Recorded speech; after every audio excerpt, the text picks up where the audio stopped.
August 15 ഇന്ന് നമ്മുടെ ഹൃദയം അഭിമാനത്താൽ നിറയുന്ന ദിനം. ഈ ദിവസം ഓരോ ഇന്ത്യക്കാരുടെയും ഹൃദയത്തിൽ പ്രത്യേക സ്ഥാനം പിടിച്ചിട്ടുണ്ട്. ബ്രിട്ടീഷ് സാമ്രാജ്യത്തിന്റെ അടിമത്തത്തിൽ നിന്ന് ഇന്ത്യ സ്വാതന്ത്ര്യത്തിന്റെ പുതിയ വാതായനം തുറന്ന ദിനം. ഇന്ന് നമ്മൾ സൗജന്യമായി ശ്വസിക്കുന്ന ഈ വായുവിന് പിന്നിൽ അനേകം വീരസേനാനിമാരുടെ ത്യാഗങ്ങളുണ്ട്. മഹാത്മാഗാന്ധി, ഭഗത് സിംഗ്, സുഭാഷ് ചന്ദ്രബോസ്, സരോജിനി നായിഡു തുടങ്ങിയവർ അവരുടെ ജീവിതം ഇന്ത്യയുടെ സ്വാതന്ത്ര്യത്തിനായി അർപ്പിച്ചു. അവരുടെ ഓർമ്മകൾക്ക് മുമ്പിൽ നമുക്ക് പ്രണാമം അർപ്പിക്കാം. സ്വാതന്ത്ര്യം അറിയിക്കപ്പെട്ടതാണെങ്കിലും അതിന്റെ സംരക്ഷണവും വളർച്ചയും നമ്മുടെ ഉത്തരവാദിത്തമാണ്. വിദ്യ, പരസ്പര ബഹുമാനം, മതസൗഹാർദ്ദം എന്നിങ്ങനെയുള്ള മൂല്യങ്ങൾ കാത്തു സൂക്ഷിക്കുമ്പോഴേ ഒരു രാജ്യം യഥാർത്ഥത്തിൽ സ്വതന്ത്രമാവുകയുള്ളൂ. കുട്ടികളായ ഞങ്ങൾക്കും ഇതിൽ ഒരു പങ്കുണ്ട്.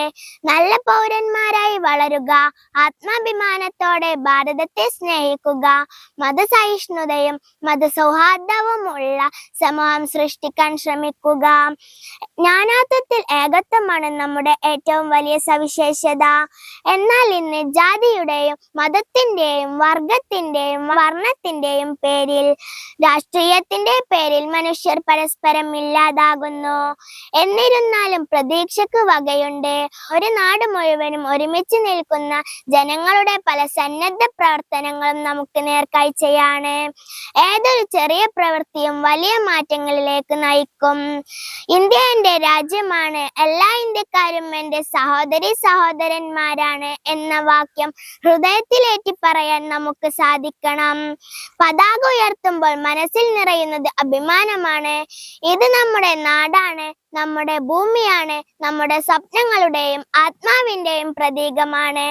ഭാരതത്തോടുള്ള സ്നേഹം വികാരത്തിൽ നിന്ന് പ്രവർത്തനത്തിലേക്ക് കടന്നു വരട്ടെ. നമുക്ക് ഒത്തൊരുമിച്ച് നമ്മുടെ രാഷ്ട്രത്തിന്റെ ഉന്നതിയിലേക്ക് ചുവടുവെക്കാം. ജയ് ഹിന്ദ്.